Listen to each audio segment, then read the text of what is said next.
Item ಯಾವುದೇ ಇರಲಿ try ಮಾಡಿ ಆಚಿ ಚಿಕನ್ ಮಸಾಲಾ. ದಿನದ ಪ್ರಮುಖ ಸುದ್ದಿಗಳನ್ನ ನೋಡ್ತಾ ಹೋಗೋಣ. ಬಾಗಲಕೋಟೆ ನಗರದಲ್ಲಿ ಮತ್ತೆ ಪ್ರಕ್ಷುಬ್ಧ ವಾತಾವರಣ ನಿರ್ಮಾಣವಾಗಿದೆ. ಕಿಲ್ಲಾ ಓಣಿಯಲ್ಲಿ ಕಿಡಿಗೇಡಿಗಳಿಂದ ಮತ್ತೆ ಕಲ್ಲು ತೂರಾಟವನ್ನು ನಡೆಸಲಾಗಿದೆ. ತರಕಾರಿ ಹಾಗೂ ಫಿಶ್ ಮಾರ್ಕೆಟ್ನಲ್ಲಿ ಕಲ್ಲು ತೂರಾಟ ನಡೆಸಿದ್ದಾರೆ.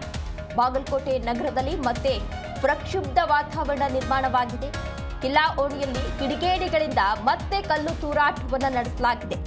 ತರಕಾರಿ ಹಾಗೂ ಫಿಶ್ ಮಾರ್ಕೆಟ್ನಲ್ಲಿ ಕಲ್ಲು ತೂರಾಟವನ್ನು ನಡೆಸಲಾಗಿದೆ. ಕಲ್ಲೆಸೆದ ಕಿಡಿಗೇಡಿಗಳ ಮೇಲೆ ಪೊಲೀಸರು ಲಾಠಿ ಚಾರ್ಜ್ ಅನ್ನು ಕೂಡ ಮಾಡಿದ್ದಾರೆ. ಅಂಗಡಿಯನ್ನ ಬಂದ್ ಮಾಡಲು ಹೋದಾಗ ಉದ್ವಿಗ್ನ ಸ್ಥಿತಿಯಲ್ಲಿ ನಿರ್ಮಾಣವಾಗಿದೆ.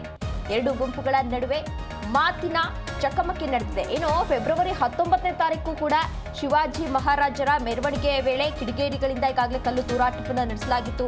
ಮೆರವಣಿಗೆ ಸಾಗುತ್ತಿದ್ದವರ ಮೇಲೆ ಮಸೀದಿ ಕಡೆಯಿಂದ ಕಲ್ಲು ಬಂದಿದೆ ಅಂತ ಹೇಳಿ ಹಿಂದೂ ಸಂಘಟನೆ ಕಾರ್ಯಕರ್ತರು ಈಗಾಗಲೇ ದೂರಿದ್ರು, ಸಾಕಷ್ಟು ಆಕ್ರೋಶವನ್ನ ಕೂಡ ವ್ಯಕ್ತಪಡಿಸಿದ್ರು.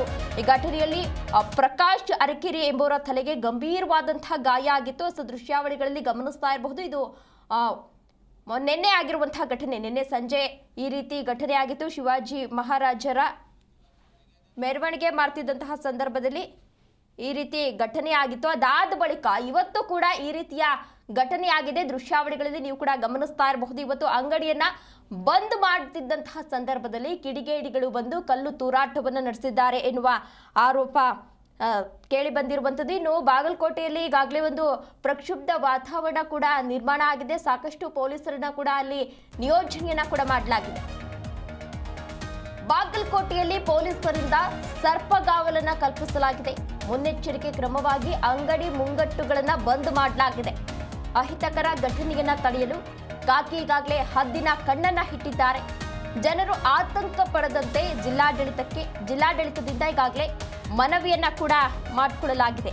ಇನ್ನು ಈ ಹಿಂದೆ ಆದಂತಹ ಘಟನೆಯಲ್ಲಿ ಬಾಗಲಕೋಟೆಯನ್ನ ಬಂದ್ ಮಾಡೋದಾಗಿ, ಅಂದ್ರೆ ಆರೋಪಿಗಳನ್ನ ಬಂಧಿಸದೇ ಇದ್ರೆ ನಾವು ಬಂದ್ ಮಾಡ್ತೀವಿ, ಬಾಗಲಕೋಟೆಯನ್ನ ಬಂದ್ ಮಾಡಿ ಹೋರಾಟವನ್ನ ಮಾಡ್ತೀವಿ ಅಂತ ಹೇಳಿ ಯುವಕರು ಎಚ್ಚರಿಕೆಯನ್ನ ಕೂಡ ನೀಡಿದ್ರು. ಈಗಾಗಲೇ ಸಾಕಷ್ಟು ಪೊಲೀಸರನ್ನ ಕೂಡ ಈಗಾಗಲೇ ಅಲ್ಲಿ ನಿಯೋಜನೆಯನ್ನ ಮಾಡಲಾಗಿತ್ತು.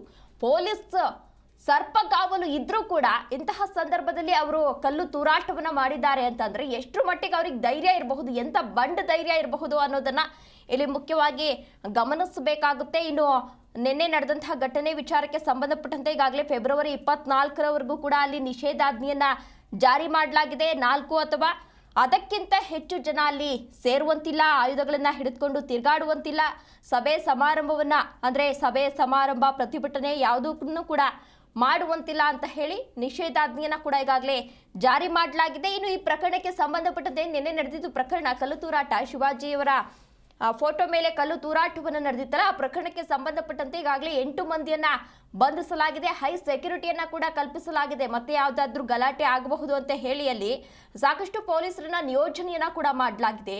ಪೊಲೀಸರು ಇದ್ರೂ ಕೂಡ, ಸೆಕ್ಯೂರಿಟಿ ಇದ್ರೂ ಕೂಡ ಅವರು ಕಲ್ಲು ತೂರಾಟವನ್ನ ಮಾಡಿರೋದು ಸಾಕಷ್ಟು ಕುತೂಹಲವನ್ನ ಮೂಡಿಸ್ತಾ ಇದೆ. ಅಂಗಡಿಯನ್ನ ಬಂದ್ ಮಾಡಲು ಹೋಗಿದ್ದಂತಹ ಸಂದರ್ಭದಲ್ಲಿ ಈ ರೀತಿ ಕೃತ್ಯ ಆಗಿರುವಂಥದ್ದು. ಇನ್ನು ಇದೇ ವಿಚಾರಕ್ಕೆ ಸಂಬಂಧಪಟ್ಟಂತೆ ಸಾಕಷ್ಟು ಗಣ್ಯರು ಕೂಡ ರಿಯಾಕ್ಟ್ ಮಾಡಿದ್ರು. ಸಿದ್ದರಾಮಯ್ಯನವರು ಕೂಡ ಈಗಾಗಲೇ ರಿಯಾಕ್ಟ್ ಮಾಡಿದ್ರು. ಈ ವಿಚಾರಕ್ಕೆ ಸಂಬಂಧಪಟ್ಟಂತೆ ಆರೋಪಿಗಳನ್ನ ಬಂಧಿಸಿದ್ರು.